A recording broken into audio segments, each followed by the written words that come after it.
Hey, Porrig, shout it out. Yay! Oh my God, Robin, how's the skyline? We're your tomorrow. Ah, let's talk about David Lindgren. Are you ready? Let's Let's do do this! this.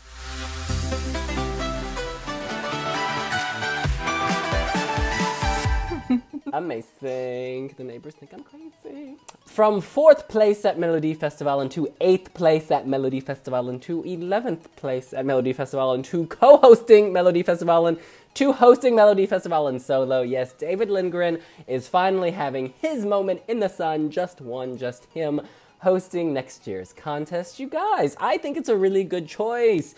He, of the three last year, Clara Henry, Hasse Anderson, and himself, he was the best. He was the one who could sing, who could dance, who could entertain. He's adorable. You just want to grab his cheeks. He's a little cheeky. He told me once he had sex with his wife on the waterfront in Malmö. And if you don't have kids, I think you should go down to the ocean and just look at it. And if it's summer, take a bath down there with the one you love and eat something good and Fantastic. have some beautiful sex on the beach. Amen. Amen, sir. He's hilarious. He's on point, and he can sing. I approve.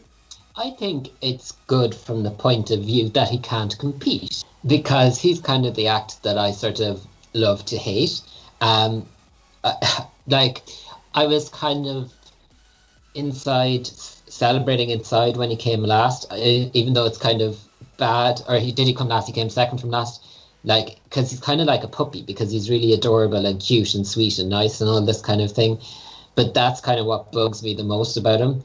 As a presenter, he's probably all right. But like you were saying that he was the best of last year's hosts, but that just means he was the best of a bad lot.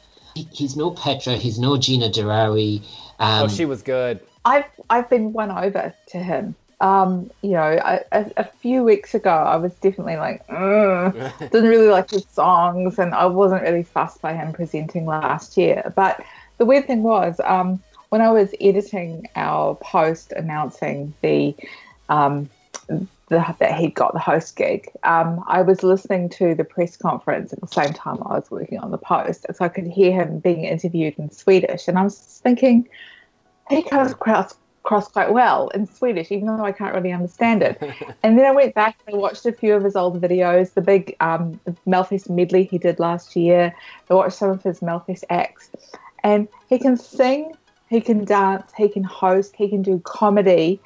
He's not quite that triple or quadruple threat that Petra is, but he's very close, and I think if you're going to have a person to host Melfest solo, he's one of the few people in Sweden who could actually do it, and I think he'll do a good job of it. On the official Melfest blog, they were saying that last year's show received a bit of criticism, but that the criticism was coming from fans and journalists, and that average viewers were still very happy with it. So it's sort of like Melfest doesn't necessarily need to be this big sort of earth-changing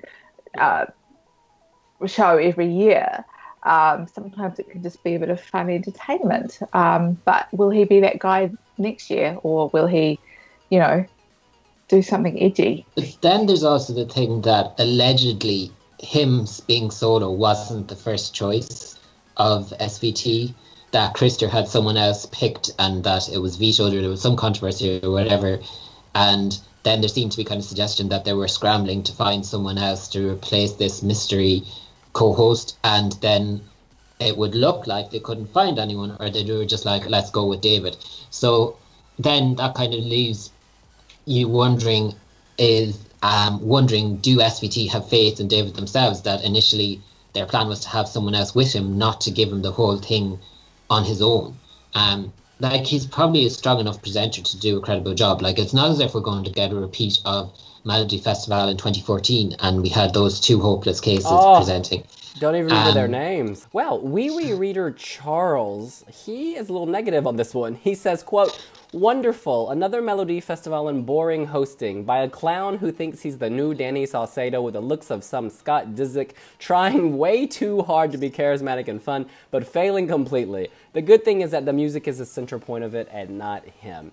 Now, look, I'm going to defend David Lindgren. First of all, he went direct to the final 3 times, so that says something about his appeal to Swedish viewers. I gotta say, his songs, while they were never my favorite, when I rewatch them, they sound quite nice. And these do come on my iPhone from time to time, and I don't skip them. You know, there's something catchy there, even if they're cheesy as hell. They're quite catchy.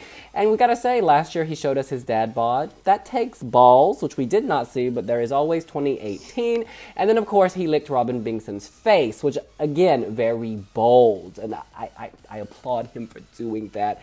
I'm feeling quite good about this. You know, someone drops out. Amen that he steps up to the plate. Thank God someone did. Yeah, I've always preferred, you know, solo females like Petra and Gina, but it's okay. I can live with this. I say, well done. In a way, it would be nice if he had a co-host, someone to just banter off. But as we've seen with Petra both hosting Melfest and Eurovision, you don't necessarily, a good host doesn't need someone. And he can always have guest performers to come along and do a song with him or whatever. I think he'll be okay. And the thing to remember, this is the Swedish national final. It only has to work for Sweden. The rest of us, we're just here for fun. So if we don't like it, that's our problem. Artsvik looks real happy back there pouring. I don't think she approves. In any case, that's what we think. What do you think? Are you excited that David Lindgren will be hosting Melodifestivalen in 2018? Do you think he'll do an amazing job? And are you sad that he won't be competing? Let us know here on wiwibloggs. And we're going to have lots more Melfest videos over the next few months, so make sure to subscribe. And if you like this, give us a thumbs up. And we will see you later.